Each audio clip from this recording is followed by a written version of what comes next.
Bismillahirrahmanirrahim. Assalamualaikum warahmatullahi wabarakatuh. Sekarang saya mau menjelaskan sedikit tentang bagaimana menuliskan knowledge gap dalam pendahuluan artikel jurnal internasional.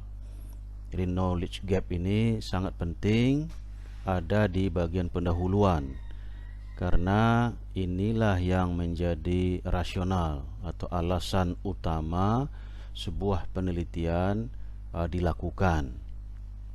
Nah, jadi ini harus ada, dan bagi yang belum memahami, belum mengenalnya, nah sering tidak ada di dalam artikelnya, ya, sehingga biasanya reviewer maupun editor menyuruh penulis tersebut menuliskan knowledge gap-nya.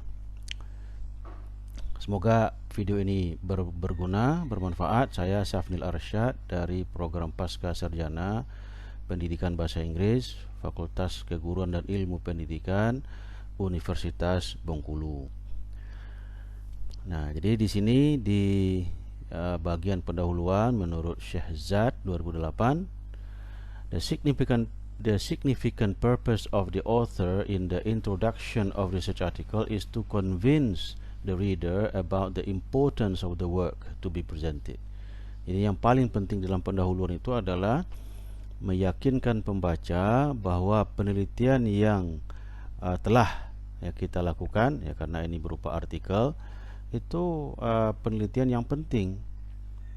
Nah, untuk mencapai itu, untuk meyakinkan pembaca, to achieve this end, a convincing niche, ini kata kuncinya niche ini, yaitu gap, ya, a convincing knowledge gap needs to be built by evaluating, rejecting, or indicating gaps in previous related work.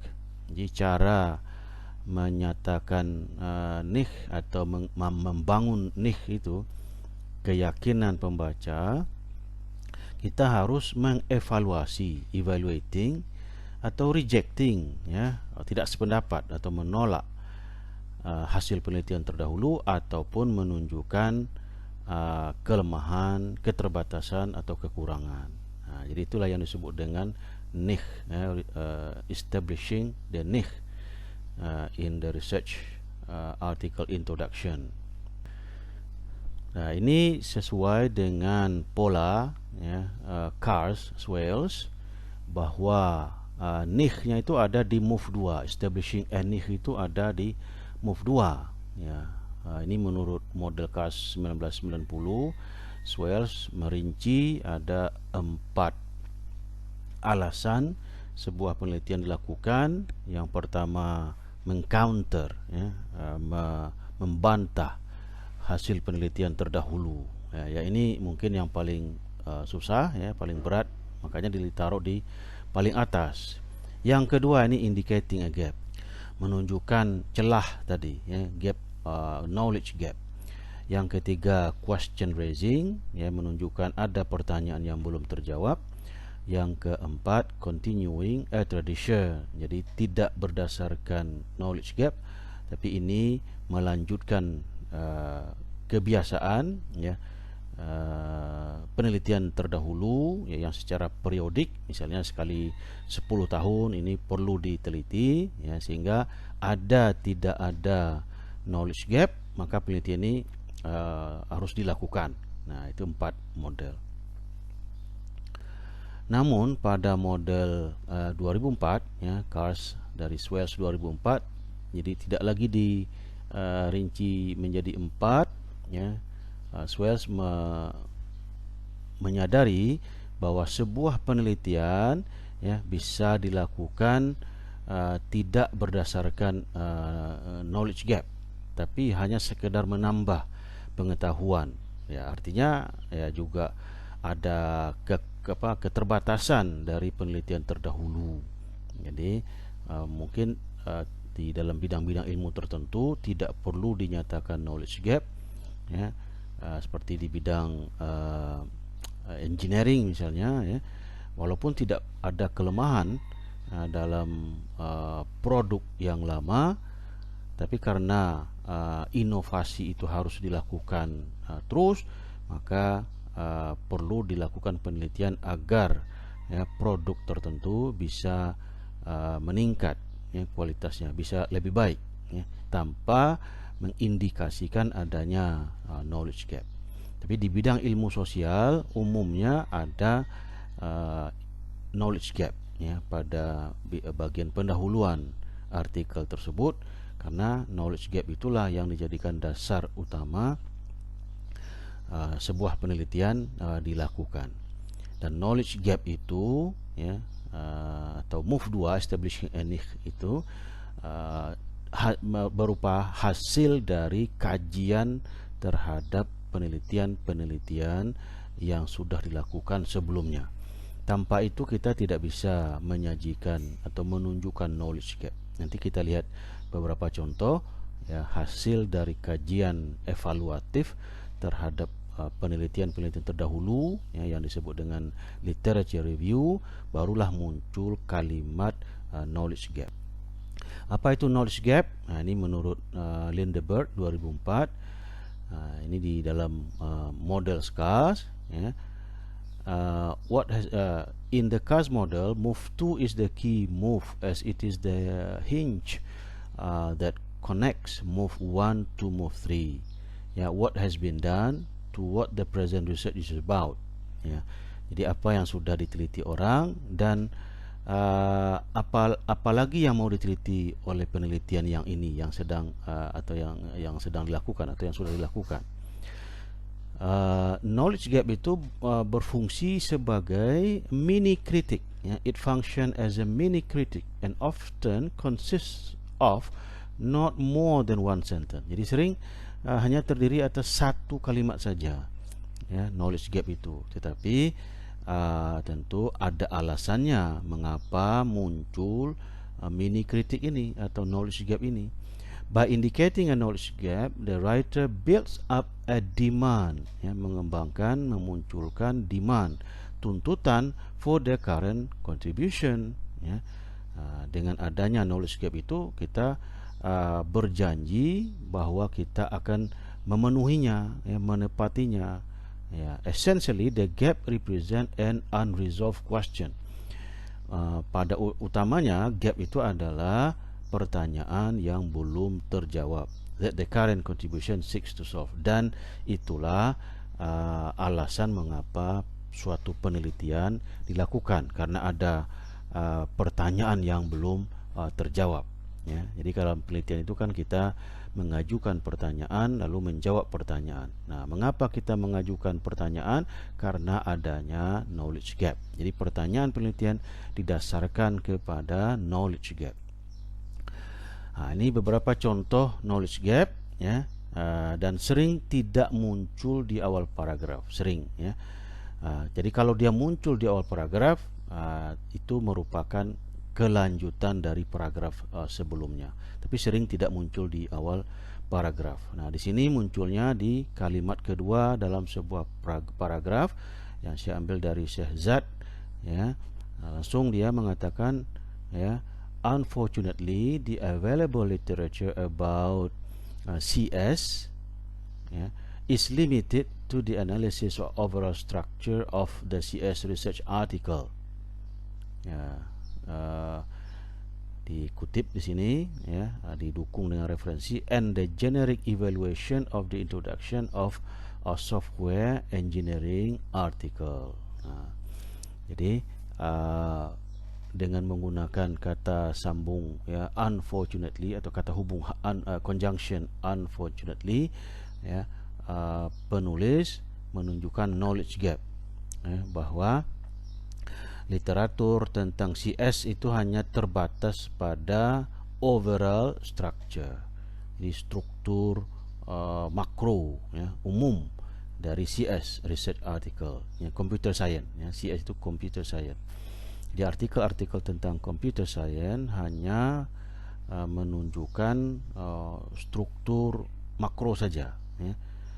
Generic evaluation in the introduction, ya, of software engineering article.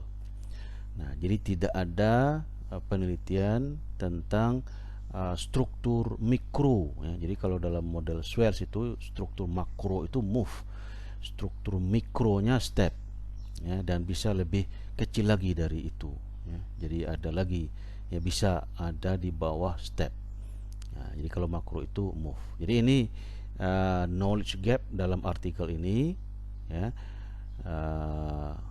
bahwa penelitian yang ada atau literatur yang ada hanya membahas tentang struktur makro dari artikel, pendahuluan artikel dalam bidang computer science. Nah, contoh lain lagi yang saya ambil dari Arshad et al. 2018 ya, juga tidak menjadi kalimat awal di dalam paragraf ya. Karena di kalimat pertama itu biasanya kita merujuk lagi kepada penelitian-penelitian yang sudah kita review di atas ya. Di sini misalnya ada studies by Arshad 2003 dan Adnan 2009 are important in order to identify how Indonesian authors rhetorically address their communicative function in their Indonesian or English literature article introduction. However, ya, jadi juga di sini sering kita lihat ya kata as far as we are concerned, as far as we are aware of, as far as we know ya, atau as far as this author is concerned ya. Jadi bisa menggunakan we, bisa juga menggunakan this author kata satu orang, these authors ya kalau banyak penulisnya. However, as far as we are concerned, there is no study on how Indonesian authors rhetorically review literature when writing research article in English in multidiscipline journals. Jadi ini yang dianggap belum ada ya, yang sudah ada mungkin monodisiplin ya, atau research artikel dalam bahasa Indonesia. Tapi yang belum ada itu analisis tentang literature review ya, dalam artikel jurnal penelitian berbahasa Inggris dan dalam berbagai bidang ilmu. Dan oleh sebab itu, therefore, the main objective, nah langsung kita menyatakan tujuan penelitiannya.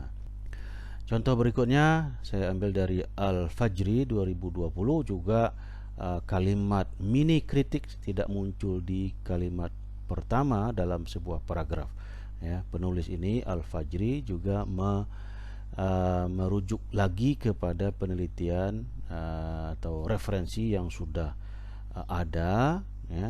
Namun di dalamnya dia tulis, nevertheless these previous studies have a tendency to examine media constructions of Muslims as a homogeneous community. Jadi itu alasannya ya. Namun penelitian-penelitian yang sudah ada, yang sudah dilakukan orang, cenderung meneliti konstruksi media tentang Muslim sebagai homogeneous community, komunitas yang homogen ya. Jadi dia tidak menganggap komunitas Muslim itu heterogen. That is to say that very limited work. Dia nyatakan lagi bahwa sangat terbatas, sangat sedikit penelitian yang fokus kepada discursive representation of Muslim from a specific denomination, region or country. Jadi dia tidak melihat variasi perbedaan Muslim dari wilayah-wilayah yang berbeda atau negara-negara yang berbeda ya, karena dia menganggap Muslim itu di mana-mana sama.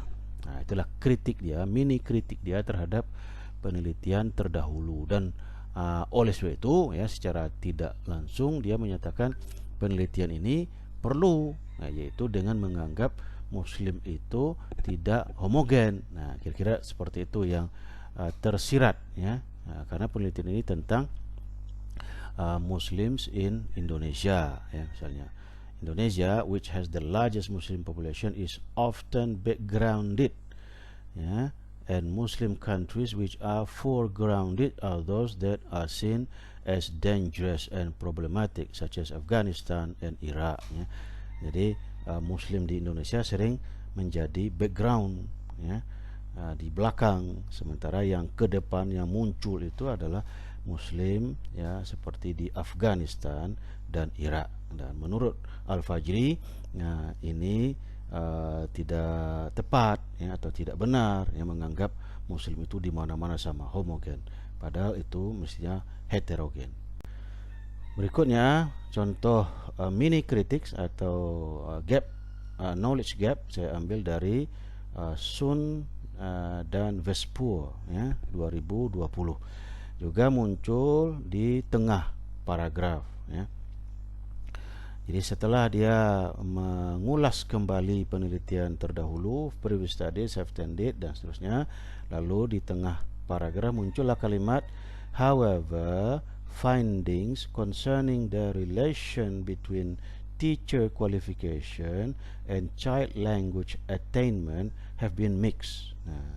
Jadi penelitian antara kualifikasi guru dan capaian pembelajaran bahasa anak itu campur. Temuannya ya, tidak konsisten, tidak sama ya.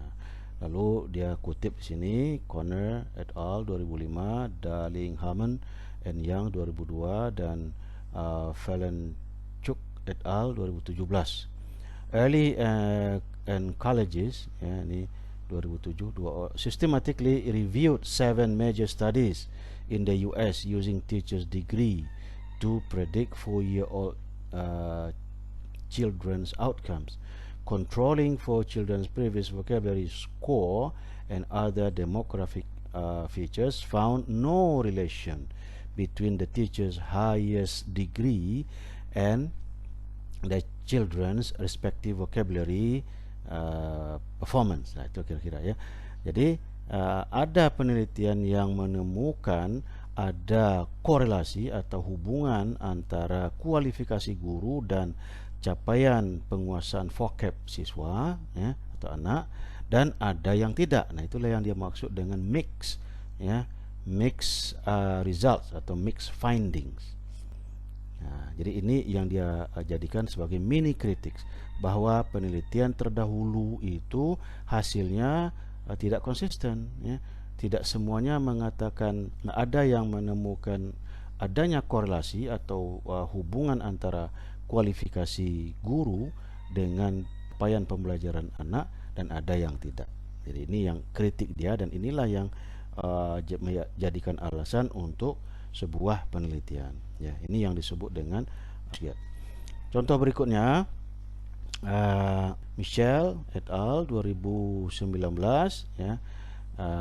Ini juga tidak muncul di awal paragraf.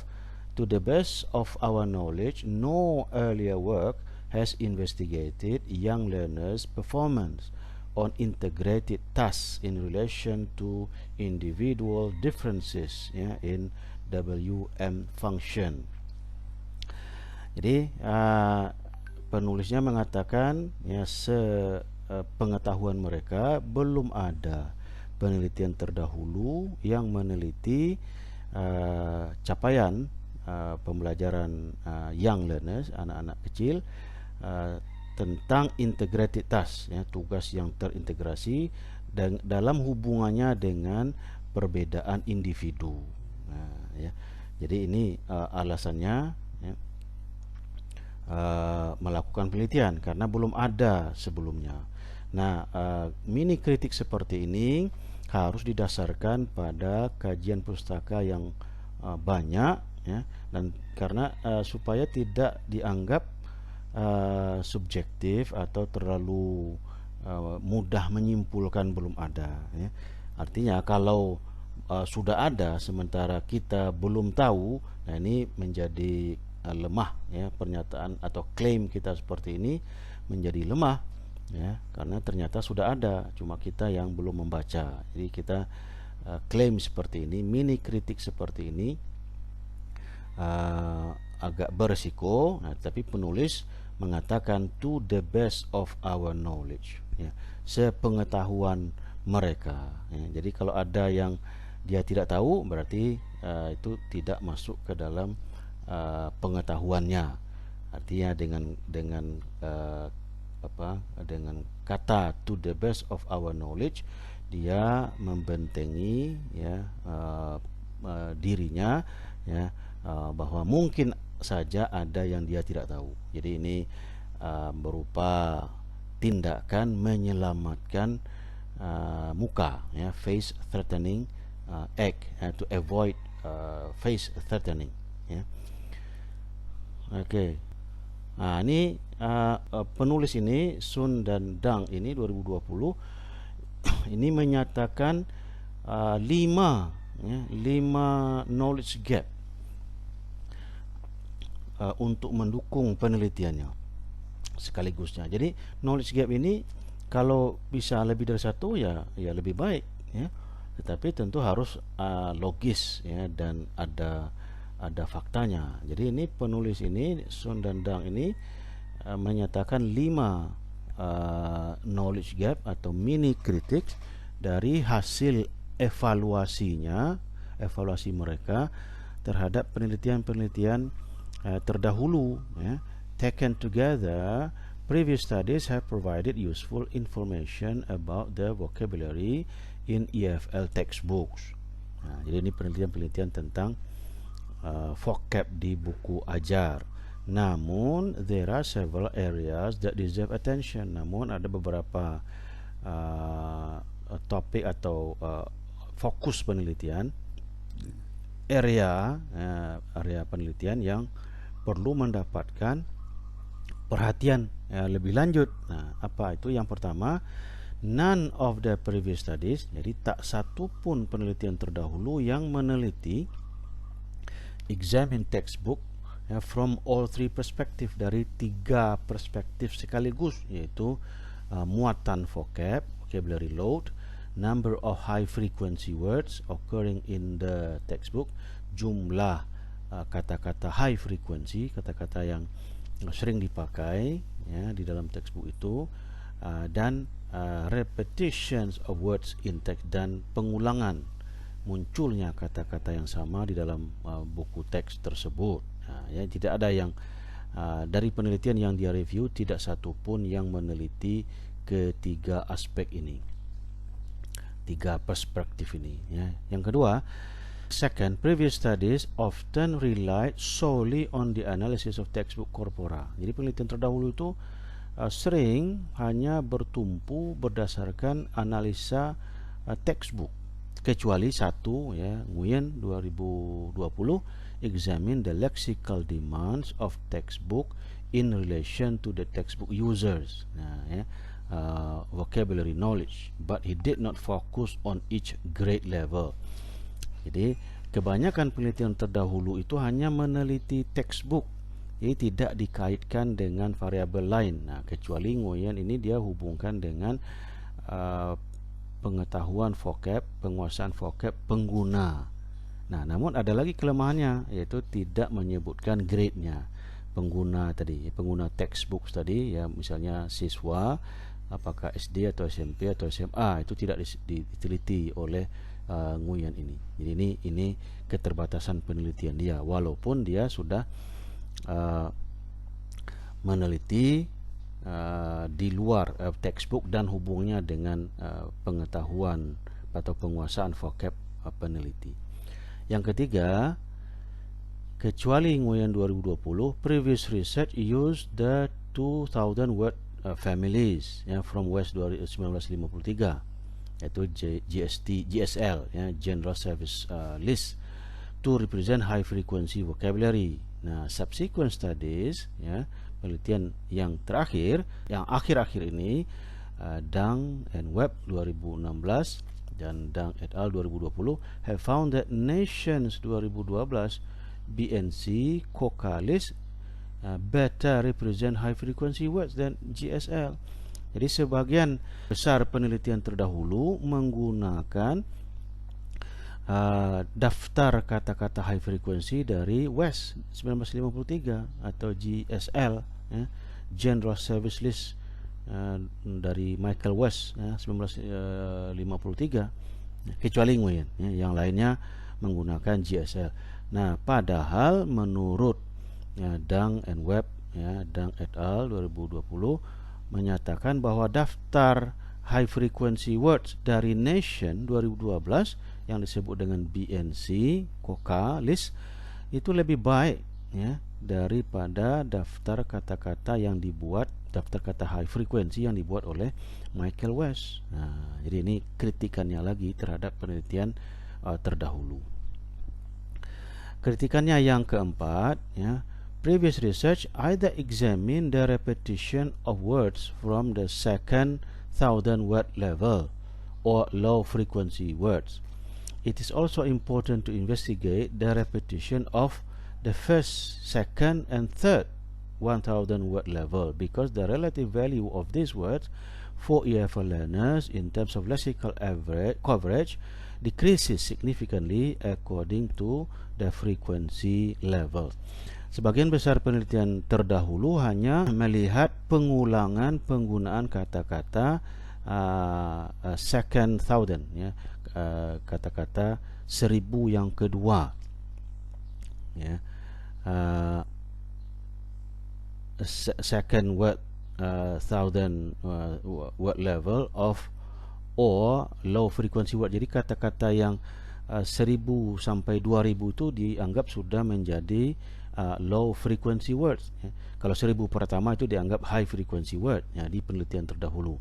Padahal menurut Sun dan Dang ini, ya, kata 1000, 2000 dan 3000 itu penting juga diteliti, karena 3000 ini merupakan kata-kata yang sering dipakai oleh EFL learners, ya, orang yang belajar bahasa asing, bahasa Inggris sebagai bahasa asing, ya. Jadi tidak hanya 1000 dan 2000 saja, tapi termasuk juga 3000, ya, kata high frequency words, ya. Jadi itu kelemahan penelitian terdahulu, hanya fokus kepada kosakata yang ada pada second 1000 words, ya, tidak memasukkan third 1000 words. Lalu terakhir kritikannya, ya, atau knowledge gap yang dia sajikan di sini, last but not least, most previous studies focused on global textbook, ya. Jadi sebagian besar penelitian sebelumnya fokus kepada textbook, buku ajar yang global, artinya yang dipakai di mana-mana, kecuali only two, ya, Al-Saif and Milton 2012, Nguyen 2020, examine vocabulary in local high school EFL textbook. Hanya dua ini yang meneliti textbook yang digunakan di local high school textbook, ya. Sementara yang lainnya meneliti buku teks yang berlaku di mana-mana, ya, yang global, ya. This is surprising since local textbook tend to outnumber global textbooks, ya. Dan ini menurut dia tidak tepat, ya, dan mencengangkan. Mengapa? Karena local textbook itu lebih banyak digunakan, ya, daripada global textbook. Dia dukung pendapat ini, klaim dia ini dengan kutipan Hughes 2019. And high school education is indispensable in foreign language education, ya, dan termasuk pendidikan di sekolah menengah atas, ya. Jadi tidak hanya buku-buku di sekolah menengah bawah, ya, SMP atau SD, tapi juga buku-buku ajar yang dipakai di sekolah menengah atas itu lebih banyak menggunakan buku teks lokal, ya, bukan global, bukan yang ditulis oleh misalnya oleh native speakers atau yang ditulis oleh penulis yang dimaksudkan untuk dipakai di mana-mana. Jadi inilah ada 5 mini critics yang disimpulkan oleh penulis, ya, Sun dan Dang 2020 dari analisa evaluatif, ya, dia terhadap kajian pustaka, terhadap penelitian-penelitian terdahulu. Nah, ini artikel ini terbit di artikel di jurnal bergengsi reputable, diindeks oleh Scopus Q1 kuartal 1, ya, dan menunjukkan begitu kuatnya, ya, argumen penulis bahwa adanya gap, ya, adanya kekurangan, keterbatasan atau kelemahan dari penelitian-penelitian terdahulu. Dan ini mini kritik ini tidak bisa kita peroleh kalau kita hanya sekedar membaca hasil-hasil penelitian terdahulu secara comprehension, ya, harus membacanya secara kritikal atau evaluatif. Barulah muncul komentar kita, ya, komentar evaluatif atau kritik kita terhadap penelitian terdahulu. Jadi memang tidak mudah, ya, menghasilkan seperti ini karena kita tidak terbiasa membaca secara kritis. Kita cenderung hanya membaca secara pemahaman saja. Nah, kalau kita hanya membaca secara pemahaman, tidak akan muncul, ya, klaim-klaim kita seperti ini, ya, karena kita cenderung menerima, ya, temuan penelitian orang terdahulu tanpa berusaha melihat apa kekurangannya, keterbatasannya atau ketidakkonsistenan temuan penelitian terdahulu. Nah, jadi saya ulangi di sini bahwa establishing a niche atau knowledge gap itu harus ada, ya, harus ada di dalam bagian pendahuluan artikel, karena itulah yang akan menjawab pertanyaan mengapa sebuah penelitian perlu dilakukan, ya. Mengapa sebuah penelitian dilakukan berdasarkan hasil evaluatif, ya, kritik kita terhadap literature. Makanya letaknya di sini setelah step 3 dari move 1, reviewing previous research, baru muncullah hasilnya, klaim kita, kesimpulan kita, kesimpulan evaluatif kita, kesimpulan kritikal kita terhadap kajian penelitian-penelitian terdahulu yang kita sajikan dalam bentuk knowledge gap, ya, dalam satu kalimat, tetapi bisa lebih dari satu, ya. Kalau hasil analisis, hasil kritikan kita terhadap penelitian terdahulu, ya, lebih dari satu. Nah, namun di sini kita tidak bisa membuat kesimpulan kritikal kalau yang kita review itu sedikit, ya. Apalagi yang kita review itu penelitian-penelitian sudah lama, ya. Jadi yang kita review di dalam pendahuluan artikel itu haruslah penelitian-penelitian terakhir tentang topik yang sama, dan harus juga relevan, ya. Jangan keluar dari topik penelitian, dan ini harus kita usahakan, ya. Jangan hanya 2 atau 3 penelitian terdahulu yang kita review lalu kita langsung membuat kesimpulan, ya, itu terlalu subjektif atau terlalu mentah, ya. Jadi harus banyak, misalnya 10, 15, 20, ya. Nah, barulah kita confident, ya, yakin, percaya diri membuat kesimpulan, dan pembaca pun percaya, ya, kepada kita bahwa kesimpulan kita atau klaim kita atau kritik kita itu masuk akal, ya, berterima. Demikianlah yang perlu saya sampaikan, ya, bagaimana menulis knowledge gap di bagian pendahuluan artikel jurnal internasional. Knowledge gap harus berdasarkan analisis evaluatif, analisis kritik terhadap penelitian-penelitian terdahulu yang relevan tentang topik yang sama atau yang berdekatan. Nah, sehingga kita yakin memunculkan klaim-klaim, kesimpulan tadi, dan pembaca pun akan percaya dengan klaim kita, yakin, ya, karena kita di sini berargumen, tujuannya adalah persuasion, ya, keyakinan pembaca terhadap apa yang kita sampaikan. Demikian saja, lebih dan kurang mohon maaf. Wassalamualaikum warahmatullahi wabarakatuh.